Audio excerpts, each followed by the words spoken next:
Olá, começa agora na sua TV Assembleia o Contraplano, nosso encontro semanal que aborda temas debatidos no Parlamento e assuntos de interesse da população. Aqui tratamos de cidadania, políticas públicas e direitos humanos. No programa dessa semana vamos conversar sobre o dia 18 de maio, marcado pela campanha de combate ao abuso e exploração sexual de crianças e adolescentes. A data foi escolhida em referência ao caso Araceli, uma criança que tinha apenas 8 anos de idade quando foi sequestrada, violentada e assassinada há exatos 50 anos. Meio século depois, por que ainda precisamos chamar atenção para esse tema? Como enfrentar o problema? E o que falta para garantirmos um desenvolvimento mais seguro para as nossas crianças e adolescentes? O Contraplano está começando.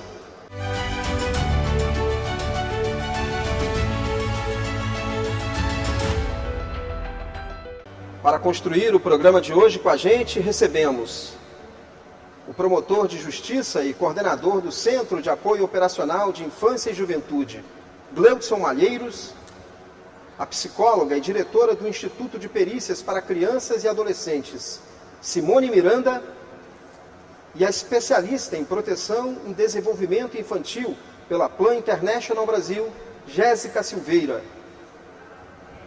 Obrigado por aceitarem o convite. Eu queria que a gente começasse a falar um pouco sobre o que se passou desses 50 anos do caso Araceli, que foi talvez um caso que marcou justamente para celebrar esse dia 18 como um dia de conscientização, né? Um dia de combate ao abuso e exploração sexual. O que mudou desses 50 anos para cá no que diz respeito à discussão da sociedade e no que diz respeito ao enfrentamento desse problema? Começando com o senhor, promotor. Então, Fábio, 50 anos a gente pode pensar que se tornou um tema defasado, mas na verdade hoje a gente ainda tem números alarmantes de violência sexual contra crianças e adolescentes e a gente está falando de mais de 47 mil registros de ocorrência nos órgãos de segurança pública sobre violência sexual contra crianças e adolescentes. Então é algo que deve ser ainda hoje sim debatido e aperfeiçoado. De fato, muita coisa mudou. Hoje nós temos outras leis e temos leis muito mais apropriadas para esse enfrentamento, mas nem por isso está sendo tão efetivo, de forma que nós podemos dizer que estamos garantindo o direito de crianças e adolescentes. O nosso desafio é buscar a forma de atender e responsabilizar os agressores de violência contra a criança. Simone, a senhora é diretora do Instituto de Perícias para Crianças e Adolescentes. Já existe há quase 20 anos, né, o Instituto? 18 anos. 18 anos. É possível fazer ou ter uma percepção do que mudou ao longo desses 18 anos, quando a gente está falando dessa questão?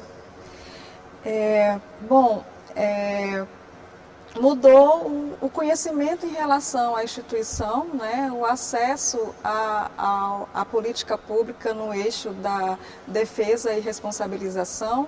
Né, o Instituto de Perícias tem como objetivo identificar vestígios de uma situação de violência sexual, e nem sempre esses vestígios são só os vestígios físicos, porque a gente tem que entender qual é o fenômeno da violência sexual. Ele hoje é preciso discutir que é um conceito bem mais amplo do que só um ato sexual, né? É um ato e um jogo sexual, né, realizado contra a criança e adolescente, perpetrado por uma pessoa que esteja no nível de desenvolvimento maior que a criança ou adolescente, né? Ou seja, um adulto. Então, esses atos e jogos sexuais, né, pode ser também carícias, né, um beijo, passar a mão.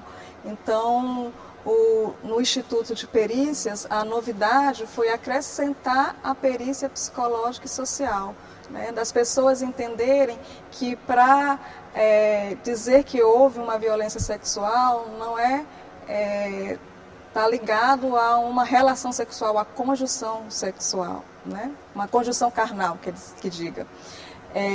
Então, a perícia psicológica e social, ela vem agregar, né, os vestígios psicológicos, um estudo social, já que é um fenômeno multifacetado, são várias situações em que a criança pode estar nessa situação de violência, né?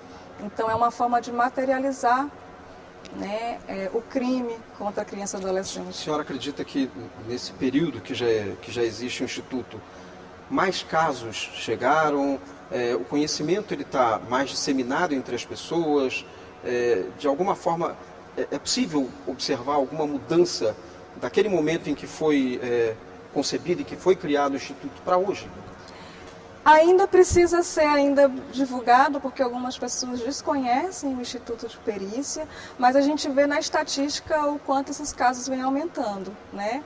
Em 2018 eram 618 casos de violência sexual, né? 2019 732. 2020, 2021 teve uma baixa dos casos por conta da pandemia, né? Mas nós ainda recebemos 409 casos em 2020, 2021 553 e 2022 930 casos de violência sexual. Então isso demonstra que os órgãos da rede de proteção já conhecem um pouco mais em relação aos institutos, né, aos órgãos que trabalham na área da defesa e da responsabilização. A porta de entrada é fazer o boletim de ocorrência, né, é a delegacia. Então são os delegados, né, que encaminham esses casos para o Instituto de Perícias de acordo com como eles vão investigar a situação. Jéssica, você que está na ponta com a Plan, né, no trabalho mais direto com a comunidade, é possível perceber se hoje, né, em 2023, esse tema é um tema que tem mais esclarecimento, as pessoas estão mais conscientes de poder fazer a denúncia, de poder denunciar um caso de abuso, de violência sexual, do que era, por exemplo, há 10, 15, 20 anos atrás? Eu acho que a temática, de fato, né, desses 50 anos, ela está mais à tona, né?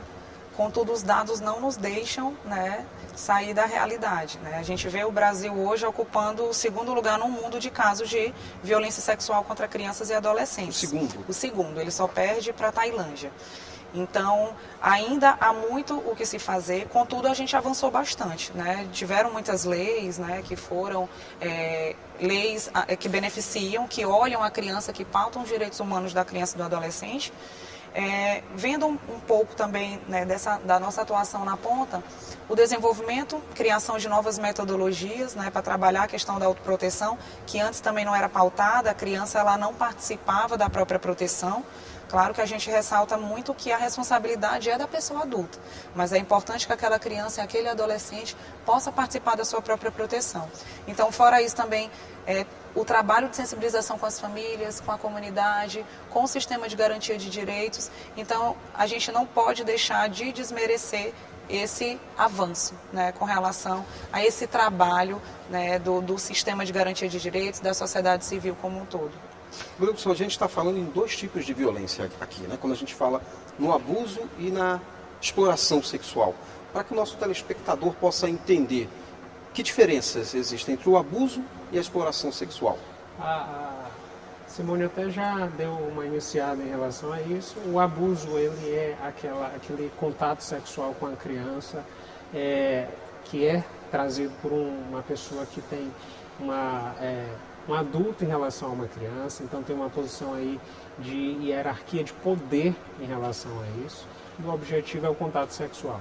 A exploração sexual ela tem um viés, um cunho de troca de favor, pode ser em dinheiro, pode ser em bombom, pode ser em uma vantagem para entrar em uma festa ou qualquer outra. Então, quando a gente traz para o cunho financeiro ou de qualquer ganho patrimonial, ou que possa ser conferido monetariamente, a gente fala em exploração sexual de crianças e adolescentes. E aí a gente pode estar falando até da prostituição infantil e de casos aí que a gente vê, por exemplo, nas BRs do Maranhão, do Brasil em geral, casos em que não necessariamente a exploração sexual é um caso em que tenha um intermediário, mas pode ter ou não, inclusive já foi determinado isso pelos nossos tribunais superiores.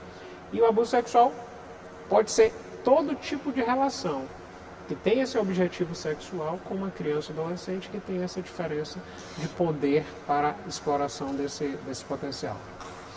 Simone. interessante, quando se fala em exploração sexual, é interessante observar que são poucos os casos que chegam a ser denunciados de exploração sexual, né? A gente imagina, assim, que geralmente quem está envolvida, né, a adolescente, ela não se sente violentada, né? Quando na verdade é uma exploração, né? Ela não tem essa percepção de que está sendo ali explorada. Então, às vezes, quando é identificado, elas negam que estão sendo exploradas sexualmente, né? Existe um crime organizado em torno disso e faz com que elas neguem, né, as adolescentes em relação a isso. No Anuário de Segurança Pública, sobre isso que a Simone está dizendo, de 47 mil crimes que chegaram até a segurança pública, de alguma forma, delegacia, polícia e tudo, 45 mil são relacionados a estupro. Estupro de vulnerável, de estupro de mulheres até 18 anos. Esses outros 2.000, tá, exploração sexual, está a pornografia infantil. Então, assim, incomparavelmente é muito menor o que se é denunciado para as forças de segurança pública esses tipos de crimes. Então, a grande maioria, infelizmente, é o de estupro. Os casos de exploração sexual, de pornografia infantil, poucos chegam até as autoridades. Poucos. Agora, Jéssica, é possível traçar um perfil dessas vítimas? Quem são essas vítimas que sofrem abuso e que sofrem exploração sexual? Então, os dados mostram, né, que é um problema da questão de gênero, né? Então, a maioria são meninas e mulheres. O que muda um pouco, talvez, a faixa etária, porque na questão de abuso sexual, são crianças que iniciam numa faixa etária de 5 a 13 anos, e com relação à exploração sexual, de 7 a 14 anos de idade. Agora é importante também, outro ponto que o Dr. Gleudson traz, a questão de estupro de vulnerável, né? No próprio anuário de 2022, ele fala que a partir de 2019 é que passaram a analisar os dados de estupro de vulnerável separados de estupro, né? Ou seja, antes não se via as adolescentes, crianças e adolescentes vítimas, né, de violência sexual. Ou seja, elas eram tratadas, né, de forma equivocada, no sentido de que não era levada em consideração a faixa etária, né, a fase de desenvolvimento em que ela está. Então, os encaminhamentos, as tomadas, né, de acolhimento, o próprio acolhimento não era adequado. E não era visto, né, como um problema, por exemplo, de violência sexual. E quais são, promotor, as maiores dificuldades nesse enfrentamento? O Ministério Público, por exemplo, o que encontra como os maiores, os principais desafios? O principal desafio para atender uma vítima de violência sexual é implementar o que a lei traz e que o próprio Estatuto traz, que é a articulação e a integração dos órgãos de proteção. Então ela traz esses dois viés que são importantíssimos, articulação e integração. Só que articulação e integração é muito difícil quando você tem diversos atores e que você precisa trazê-los todos para o mesmo cenário de proteção. Mas a dificuldade é fazer toda essa sensibilização, toda essa motivação para se construir em cada município do Maranhão um fluxo de um protocolo de atendimento para vítimas de violência sexual, crianças e adolescentes. Isso está previsto em lei. A dificuldade de implementação dessa lei decorre de inúmeros fatores, porque, como eu falei, são diversos órgãos, então a gente está falando. Na parte de responsabilização, a gente está falando de polícia militar, polícia civil, Ministério Público, Tribunal de Justiça, Poder Judiciário e Defensoria Pública. Na parte de proteção, nós temos muitos outros, além de órgãos estaduais, como Secretaria Estadual de Direitos Humanos, também os órgãos municipais, os atores municipais de proteção. E aí a gente vai desde a escola, saúde, o hospital, o posto de saúde, a assistência social. Então é preciso trazer todos eles para dentro de um comitê de implementação desse protocolo. Esse comitê chama Comitê da Rede de Cuidados de Crianças e Adolescentes Vítimas de Violência. É esse comitê que deve, dentro de cada município, implementar. Para quando eu tenho um caso, uma situação, eu saber, eu como ator de proteção, eu saber para onde vai ser o encaminhamento e o segmento desses casos. Então, assim, são dois caminhos e esses dois caminhos também devem andar paralelo. Não basta a gente buscar responsabilizar o agressor se a gente não der a proteção que é devida para essa criança. Essa criança pode estar precisando de um atendimento de saúde, essa criança pode estar precisando de um atendimento psicossocial, essa família pode estar precisando de um fomento para uma nova geração de renda diferente da que tem, ou até mesmo de um acolhimento institucional ou de uma proteção do afastamento do agressor. Para além disso, paralelamente, caminhar a responsabilização do agressor, de forma rápida e para que a gente busque minimizar ali a questão da impunidade. Especialmente quando a gente trata de crianças e adolescentes vítimas, que a gente precisa trazer essa resposta o quanto antes, para que no futuro essa criança não venha a estar prestando depoimento depois de muitos anos, e ali ela já vem com uma série de pesos nas suas costas, a própria família coloca esse peso nas costas da criança, e é isso que a gente procura evitar. Que isso seja breve, que isso venha para o quanto antes mais próximo dos fatos, essa responsabilização aconteça paralelo com a proteção. Ok, obrigado. A gente vai para um rápido intervalo e na volta continuamos a nossa conversa. É um instante só.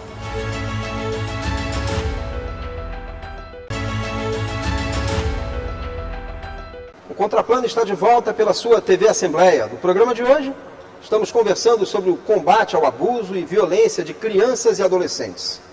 Os nossos convidados, o promotor de justiça e coordenador do Centro de Apoio Operacional de Infância e Juventude, Gleudson Malheiros, a psicóloga e diretora do Instituto de Perícias para Crianças e Adolescentes, Simone Miranda, e a especialista em proteção e desenvolvimento infantil na Plan International Brasil, Jéssica Silveira.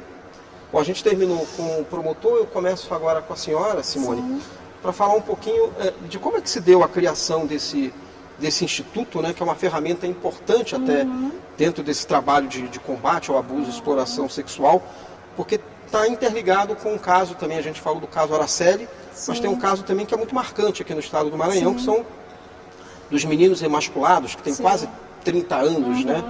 E ao mesmo tempo entender quando essas crianças chegam, esses adolescentes chegam lá no Instituto, como é que se percebe elas do ponto de vista psicológico, do sentimento que elas demonstram, que dificuldade se tem muitas vezes até de poder compreender que elas foram muitas vezes vítimas de um abuso e de uma exploração?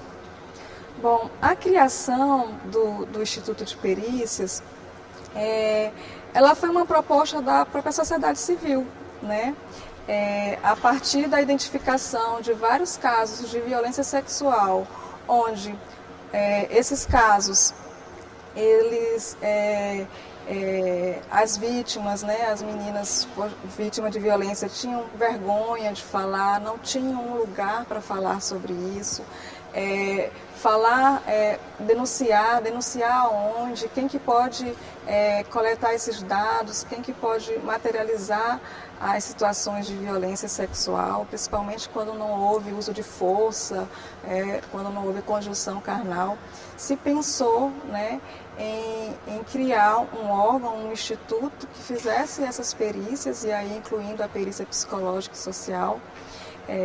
Foi até de uma organização que é o Padre Marcos Passerini, né, de Direitos de Criança e Adolescente, que faz essa proposta. Centro de Defesa, Padre Marcos Passerini, faz essa proposta, fala da importância da sistematização dos casos, para que essas crianças elas não passem e precisem falar várias vezes, né? Fala no Conselho Tutelar, fala na delegacia, fala numa promotoria, fala no juizado. Então, foi até o promotor Eduardo Borges, na época, né, ele fez uma proposta de sistematizar esses casos. Então, o Instituto de Perícia foi criado nessa concepção, um lugar onde essas crianças pudessem ser escutadas, né, periciadas, não só a medicina legal, mas também pela psicologia e o serviço social. E aí o acordo, né, do caso dos meninos emasculados, foi uma solução amistosa, onde o Estado, né, precisou garantir alguns direitos de criança e adolescente, né, para que pudesse ser responsabilizado pela omissão, né, das investigações dos casos dos meninos emasculados, que demorou muito e fez com que vários fossem vítimas, né? Então, o Instituto de Perícias, ele entra aí para poder implementar e fortalecer, né? E aí manter esse fortalecimento, é importante que se diga também de fazer concurso público, porque os recursos humanos, eles são escassos, então a demanda é muito maior do que é possível receber, né, esses casos. Eu falei dos números agora, então a importância do concurso para peritos na especialidade, né, da psicólogos e assistentes sociais. Isso é importante, né, de ser marcado. Hoje uma equipe de quantas pessoas que tem lá? São 5 médicos legistas, são 10 psicólogos, peritos e 10 assistentes sociais, né? Já foram um número maior. Começamos muito pequeno, era uma equipe de 4 pessoas. E aí você perguntando, né, da evolução, a equipe eram 6 pessoas, hoje já somos um instituto com 44 servidores, né? 10 assistentes sociais, 10 psicólogos, 5 médicos legistas e tem as coordenações também e a direção. Então é um instituto que cresceu bastante, né, à medida que a demanda também foi crescendo. E o nosso grande desafio hoje é garantir os recursos humanos, né? Assim, garantir através de concurso público, né? E as crianças que chegam, qual? Sim, essas crianças, elas chegam de várias formas, né? Algumas não estão entendendo muito o que está acontecendo ali com elas, né? Algumas já entendem, já sabem, né? A gente faz uma pergunta inicial assim: você sabe por que você está vindo aqui? Você sabe que lugar é esse, né? Então algumas já sabem o que, e elas falam sobre isso. E outras, elas não sabem o que estão fazendo ali, e a gente tem que explicar o que, né? Assim, e algumas não querem falar sobre o assunto, né? Não querem, têm vergonha de falar. Então existe a entrevista semi-estruturada para que possa se manter um vínculo, né? E poder deixar que essas crianças falem. E é importante que se diga assim, essa criança, esse adolescente, ela tem o direito de falar. Ela não é obrigada a falar, porque está se pensando muito sobre metodologias de como colher depoimentos de crianças vítimas de violência, né? Se fala muito sobre isso, está se pensando muito nos protocolos, nas metodologias, mas essa pergunta é fundamental. Ela quer falar sobre isso? Porque se ela não quer, ela tem o direito de dizer que não, né? Assim, é importante que se diga isso, respeitar esse momento da criança. Agora, Jéssica, e o trabalho da Plan International, né? Que é uma organização não governamental, que também tem aqui dentro do estado do Maranhão. Como é que ele se relaciona com esse tema, né? Com o combate ao abuso e à violência sexual? Pronto, a Plan ela trabalha muito, né, com foco na prevenção, né? A gente implementa projetos e programas sociais, mas também a gente atua com ações de incidência política, né? Para que de fato as leis, as políticas públicas sejam efetivas e também pensando muito na garantia dos direitos da infância, para que sejam destinados, por exemplo, recursos para proteção e prevenção às violências. Então a gente trabalha com comunidades, né, da zona rural, da Grande Ilha e também ali na região dos Cocais. Então a gente trabalha com crianças, adolescentes, mas a gente trabalha com eles a questão do protagonismo, né, a questão da autoproteção, né, para que eles possam participar de suas próprias proteções. A gente faz uso de metodologias adequadas, né, conforme a faixa etária, conforme a fase do desenvolvimento daquela criança ou daquele adolescente, para que eles possam identificar, né, situações de violência, para que eles possam saber diferenciar um carinho de um ato de violência, para que eles saibam onde pedir ajuda, a quem pedir ajuda e Paralelo a isso, a gente também envolve as famílias, né, para que de fato seja um processo continuado, para que de fato não haja uma desconstrução para quando aquela criança retorna para o seu lar.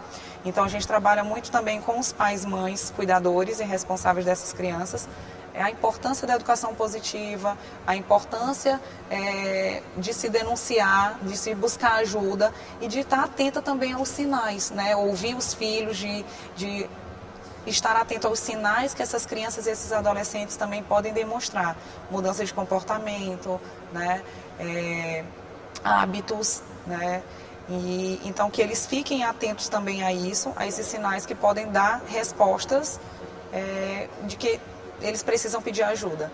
E dentro dessas comunidades, o retorno que vocês têm é de que a incidência de casos de abuso, de violência, vocês conseguem perceber isso como um retorno dessas comunidades, desse público? Sim, a gente percebe porque são áreas de maior vulnerabilidade social, é onde as políticas de fato não chegam, né, como deveriam chegar.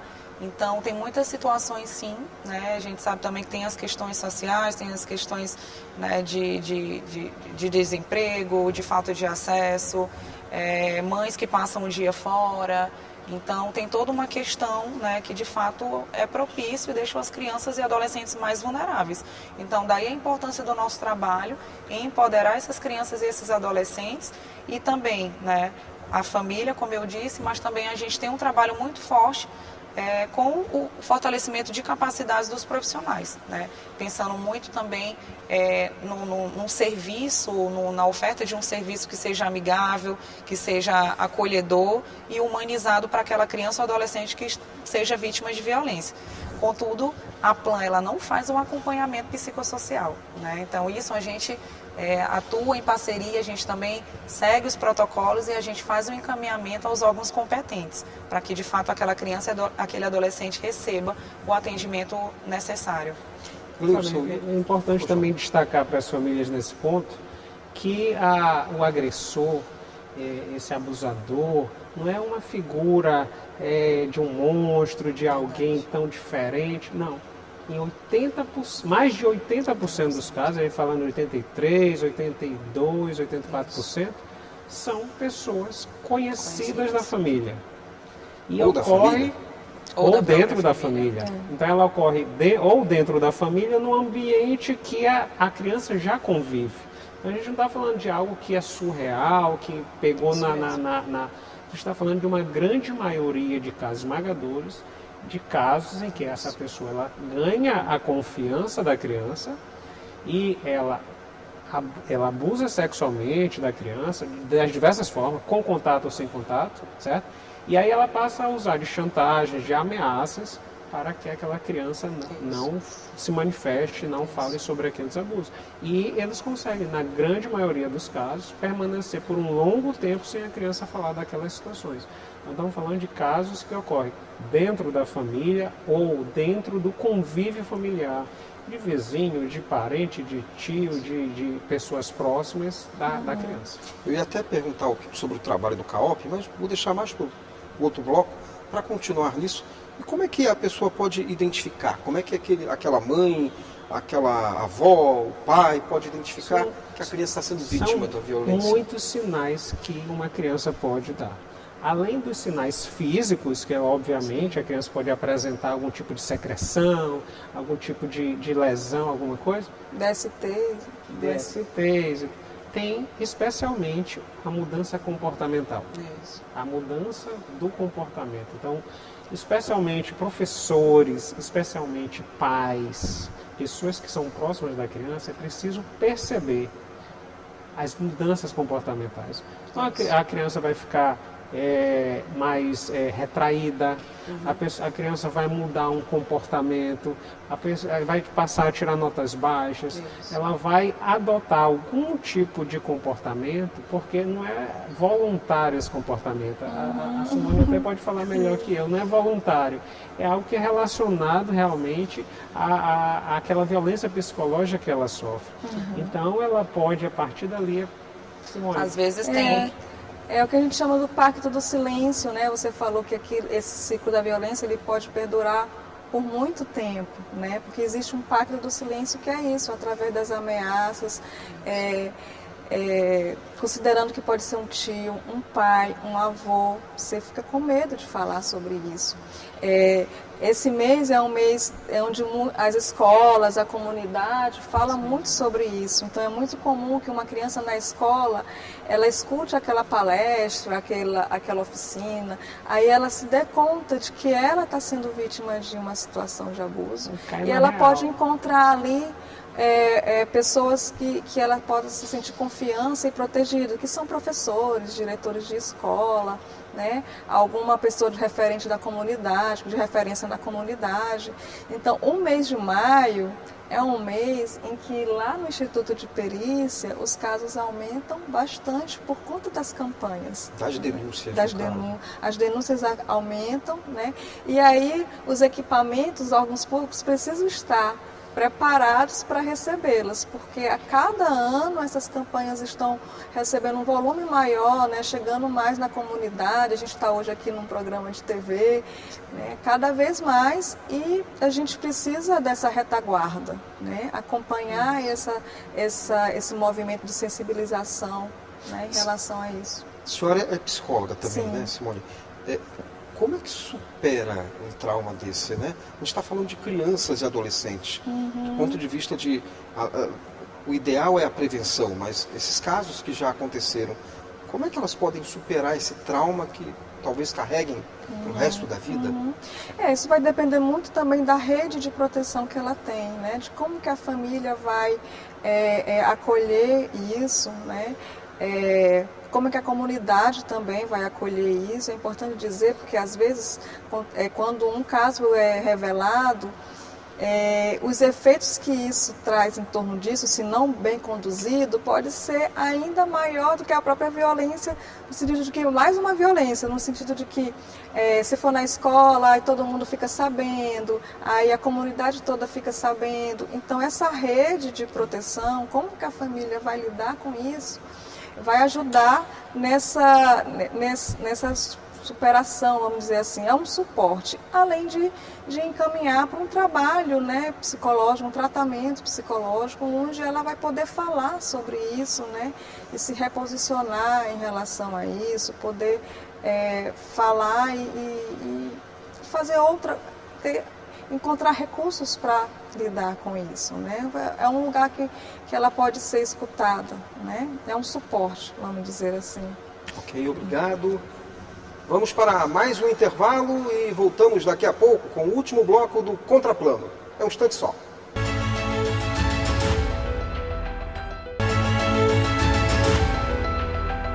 Voltando para o último bloco do programa Contraplano, aqui pela sua TV Assembleia. Hoje discutindo combate ao abuso e exploração sexual de crianças e adolescentes.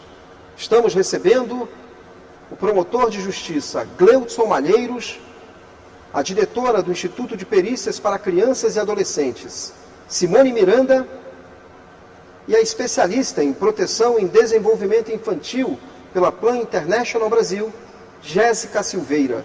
Jéssica, eu começo com você. Você no bloco anterior falava sobre o papel da família, né, que a Plan desenvolve um trabalho, além das crianças, das adolescentes, mas também com as famílias. Sim. Qual o papel delas, principalmente na prevenção ao abuso e à exploração sexual de crianças e adolescentes? A família, de fato, ela tem um papel muito importante nesse processo de prevenção e enfrentamento, né? Como o Dr. Gleudson também falou, a maioria dos casos são intrafamiliares, né? Com o agente, o agressor, geralmente convive com a criança, na maioria dos casos, 85%, como ele também mencionou. Então, é importante a família estar nesse processo, tanto de prevenção, por meio da oferta, né, de uma educação positiva, baseada no cuidado, no afeto, estar atenta também, né, para que de fato aquela criança possa se desenvolver plenamente, para que de fato ela tenha acesso aos seus direitos e se desenvolva de forma integral. Então, assim, a gente trabalha muito forte a questão da sensibilização a essas famílias, a esses cuidadores, né? A gente trabalha também muito a questão da desconstrução de que aquele cuidado ele deve ser remetido apenas à figura materna. Não. Envolver o pai, envolver, né, de fato, todas aquelas pessoas que fazem parte do dia a dia, né, do cuidado com aquela criança, com aquele adolescente. Além de trabalhar com eles também a questão de apresentar quais são os mecanismos, né, de quais são os canais de denúncia, de onde eles podem buscar ajuda. Então, a família ela tem um papel importante, tanto na prevenção quanto no enfrentamento. Gleudson, o papel do CAOP dentro desse enfrentamento, qual seria?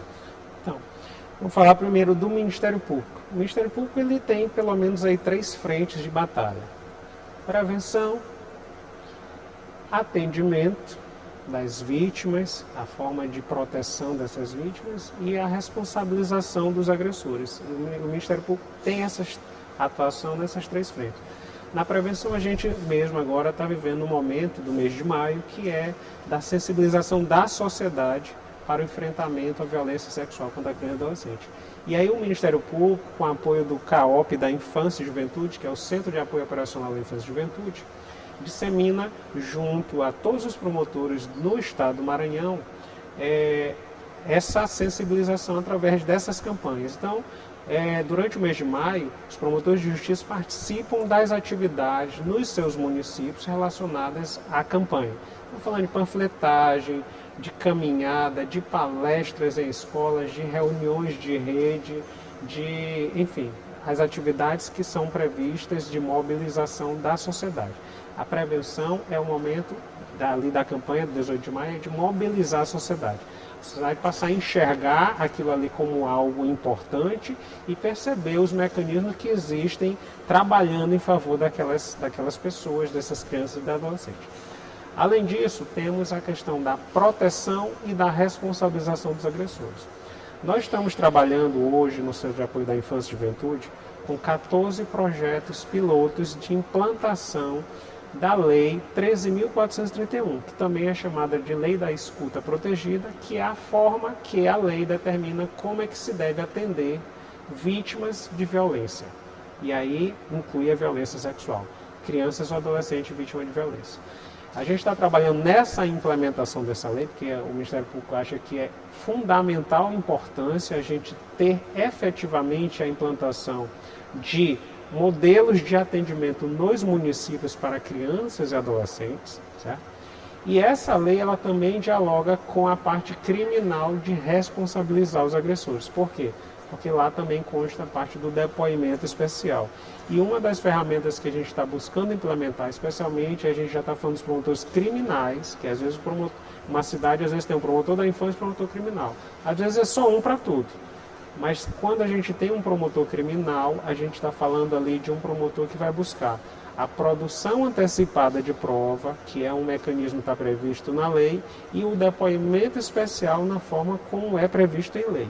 Então a gente tem trabalhado dentro do Ministério Público para fomentar que essa lei ela venha a ser implementada, e a gente está buscando agora a criação dos comitês da rede de cuidado nos municípios, para que esses comitês possam fazer os fluxos. Então a gente está trabalhando hoje com um plano de trabalho que está sendo oferecido para as promotorias de justiça do Maranhão, e a partir dessa adesão a esse plano de trabalho, a gente apresenta todo o passo a passo necessário para que o promotor de justiça dentro do município ele fomente a implantação dessa política pública que é muito fundamental, necessária. E aí, como eu falei para você, tem que caminhar junto. Proteção e a responsabilização. Então a gente vai nessas frentes. Quando a gente está falando de responsabilização, a gente falou da quantidade de casos por ano que acontece. A proporção de agressores ou de responsáveis por esse crime que pagam por aquilo que cometeram ainda é pequena nesses casos? Quando eu falo responsabilização, eu falo que o Ministério Público está processando os agressores. Todos os casos de violência sexual contra a criança geram um processo, certo? Que normalmente vem da delegacia de polícia, uma investigação, e ali tem uma pessoa que é indiciada. O promotor de justiça vai e processa, ele se torna réu, esse agressor se torna réu, e ele processa. Dentro desse processo, ele pode pedir a prisão do agressor, ele pode pedir outras medidas cautelares contra o agressor, inclusive, logicamente, a condenação do agressor em havendo provas suficientes para isso. Então, a gente está falando desse processamento dessa pessoa uma ação criminal que é responsável por isso. Estatisticamente, no último ano, a gente teve aproximadamente 600 e tantas denúncias. Então, a gente está falando de 600 e tantos casos que se tornaram, de pessoas que se tornaram réu por fatos que vieram ao Ministério Público. Esses fatos não necessariamente ocorreram no ano anterior. Podem ter ocorrido no ano antes e ter chegado ao Ministério Público em um momento. É um processo muito demorado? A questão, o grande objetivo da produção antecipada de prova é exatamente você trazer o depoimento especial da criança para próximo do fato, para não ficar esperando o dia em que esse inquérito encerrar e que for mandado para a justiça e que seja processado na forma legal. Tem um mecanismo na lei que prevê essa antecipação desse depoimento. A antecipação desse depoimento é importante para a gente preservar aquela prova próximo dos fatos e garantir que essa criança ela não venha a ser revitimizada. Por isso que é um mecanismo que a gente também está fomentando dentro do Centro de Apoio Operacional para que os promotores se explorem e possam fazer uso dessa ferramenta. Agora, Simone, a gente está falando aqui, a gente está tendo a oportunidade de discutir aqui hoje com um representante do Ministério Público, um representante, uma representante de um instituto que faz parte do Poder Executivo, né, da Secretaria de Segurança Pública, e uma representatividade de sociedade civil, de uma organização. Como é que esses atores e outros atores que fazem parte do sistema de garantia de direitos da criança e do adolescente dialogam e agem? Consegue hoje ter um afinamento ou ainda há necessidade de se trabalhar mais essa convergência entre todos esses atores? É uma ótima pergunta essa, porque esse é o grande desafio hoje, que esses órgãos eles tenham interligações, eles se interliguem, né? Eles se comuniquem. Veja que até para a gente levantar os dados estatísticos hoje é difícil, porque cada órgão tem o seu dado estatístico, a gente não sabe se tem sobreposições, né? Porque onde foi atendido em um lugar pode ter sido atendido em outro, né? Então, um grande desafio é que exista um sistema interligado para a gente registrar esses casos. Quando ele fala de fluxo, o fluxo ajuda muito isso, né? Se a gente estabelecer um fluxo de atendimento justamente para que esses dados, a gente se comunique através desses dados registrados, né? E a gente se comunique também entre os órgãos, tanto com a sociedade civil, né? Os órgãos, os institutos da saúde, a educação, justamente para que essas crianças e adolescentes passem para serem realmente acolhidas e não revitimizadas, como a gente diz, né? Não, a cada lugar que vá, conte sobre o que lhe aconteceu, né? Que isso, que a gente evite isso, né? Que é o que a gente chama de revitimização. Para a sociedade civil, você percebe, Jéssica, esse diálogo, ele tem acontecido com os diferentes poderes, com o Ministério Público? Sim. A gente percebe sim que teve um avanço, né? Então a Plan ela trabalha muito forte com a questão da parceria. Então hoje, né, diferente de anos atrás, a gente consegue perceber que há um diálogo, né, mais concreto do que há 20 anos atrás, por exemplo. Então há muito o que se fazer ainda, mas há um avanço sim com relação a esse trabalho intersetorial, esse trabalho, esse diálogo da rede de proteção, né? Hoje a gente faz parte desses espaços, né, de direitos e isso facilita muito, né, esse diálogo. Os conselhos que seriam também instâncias que de alguma forma reúnem, né, o poder público com a sociedade civil, esses conselhos eles têm funcionado? Pois o papel do conselho, teoricamente, é um papel muito importante porque ele garante ali uma representação social, uma participação social na definição de políticas públicas. Então, se a gente está falando de atendimento de crianças e adolescentes vítimas de violência, a gente está falando na necessidade de implementação de uma política pública que é importante do município. Porém, a gente não vê por parte dos conselhos uma efetividade no seu cumprimento do seu papel, que seria mapear, diagnosticar as deficiências dentro do direito da infância e juventude, e aí, obviamente, mas já mapearia a situação de violência contra a criança e adolescente para poder direcionar políticas públicas que são necessárias. O grande problema é que a gente não vê apesar de teoricamente a gente ter a participação social nos conselhos, alguns conselhos eles não funcionam adequadamente, efetivamente. Inclusive, se você buscar as últimas reuniões e tudo, você vê as dificuldades, as deficiências dos conselhos em relação a isso. Falou aqui sobre o contato, esse contato entre o órgão público e tudo. Um bom indicativo daqui é que nessa mesa que todos nós já nos conhecíamos. Sim, então, sim. em algum momento a gente já sentou junto, já trabalhou junto e já definiu algumas coisas juntos. Então, isso é importante porque quando a gente está falando em política de atendimento de criança e de adolescente, a gente está falando não de pessoas que devem se conhecer apenas através de ofícios ou através de nomes que sabe quem é o diretor ou o coordenador. A gente está falando de pessoas que precisam sentar juntas e definir, tirar os problemas a limpo, colocar os problemas, mas também definir esses problemas para que o ponto mais alto e o mais importante seja o de definição das políticas públicas para a infância. Então, assim, isso também tem a ver com os conselhos, com essa participação social e com essa necessidade de realmente estarem sentando juntos e que a participação dos conselhos não seja uma participação somente de poder público definido ali pelo gestor público, mas que realmente tem uma representatividade social e que essa representatividade social paritária ela seja efetiva no que tange a definir essas diretrizes, definir, olha, o que o município precisa, onde que o município deve aplicar os recursos aqui, vai ter recursos para a infância, então vamos direcionar para esse tipo de política pública. É isso que é a importância dos conselhos. A gente está chegando na reta final do programa, eu queria que a gente pudesse falar um pouco assim, quem está assistindo a gente, de repente identificou um caso, seja na sua família, seja próximo, seja na escola, de abuso e violência sexual.